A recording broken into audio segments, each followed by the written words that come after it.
యాచక వృత్తి పెట్టుబడి లేని సంపాదనను తెచ్చిపెడుతోంది. రహదారి కూడలలో, బస్టాండ్స్, రైల్వే స్టేషన్స్, ప్రార్థనా మందిరాల వద్ద యాచిస్తుంటారు. ఏ కష్టం చేయకుండానే జేబులు నిండుతుండడంతో యాచించడమే వృత్తిగా ఎంచుకుంటున్నారు.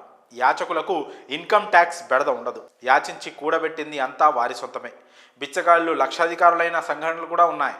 భిక్షమెత్తుకొని ఖరీదైన స్థలాలు, ఇళ్ళు, వాహనాలు కొనుగోలు చేసిన ఘటనలు వెలుగు చూశాయి. పుణ్యం కోసమో లేదా లేని వారికి సహాయం చేయాలన్న భావనతో చాలామంది యాచకులకు తమకు తోచినంత అందజేస్తుంటారు. డబ్బులు లేదా వస్తువుల రూపంలో దానం చేస్తుంటారు. ఇకపై మీరు దానం చేయాలన్న ఆలోచనను మానుకోండి. ఎందుకంటే మీరు భిక్షమేస్తే జైలుకి వెళ్లాల్సి వస్తుంది. అదేంటి, యాచకులకు దానం చేస్తే జైలుకి ఎందుకు వెళ్తాం, చేసేది మంచి పనే కదా అని ఆలోచిస్తున్నారా? అవునండి, మీరు విన్నది నిజమే. మీరు పొరపాటున భిక్షం వేశారో మీరు చిక్కుల్లో పడినట్లే. యాచకులు లేని నగరంగా చేసేందుకు ప్రభుత్వం చర్యలు తీసుకుంది. అయితే ఇది మన రాష్ట్రంలో అనుకుంటే పొరపాటే. మధ్యప్రదేశ్లో యాచకులకు భిక్షం వేస్తే కేసులు నమోదు చేయబోతోంది అక్కడి ప్రభుత్వం.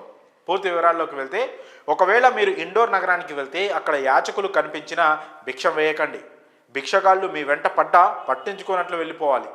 లేదు, మాకు పుణ్యం వస్తుంది, మేము వాళ్ళకు భిక్షం వేస్తామంటారా, జైలు పాలు కాక తప్పదు. ఎందుకంటే ఇండోర్ను యాచకులు లేని నగరంగా చేసేందుకు అక్కడి ప్రభుత్వం చర్యలు చేపట్టింది. ఈ క్రమంలోనే ఇండోర్లో ఉన్న యాచకులను గుర్తించి వారిని ఉజ్జయినిలోని సేవాధామ్ ఆశ్రమానికి తరలించే ప్రయత్నం చేస్తున్నారు. మొత్తంగా 14 టీంలను ఏర్పరిచి నగరంలోని దేవాలయాలు, ప్రార్థనా స్థలాల వద్ద భిక్షాటన చేస్తున్న వారిని పట్టుకున్నారు. అయినప్పటికీ పూర్తి స్థాయిలో అడ్డుకట్టపడడం లేదు. దీంతో ప్రభుత్వం కొత్త ఆంక్షలను అమల్లోకి తెచ్చింది. భిక్షమెత్తుకునే వారిపై కాకుండా దానం చేసే వారిపై చర్యలు తీసుకోవడానికి ఉపక్రమించింది. 2025 జనవరి 1వ తేదీ నుంచి యాచకులకు దానం చేసే వారిపై ఎఫ్ఐఆర్లు నమోదు చేయబోతున్నట్లు అధికారులు తెలిపారు.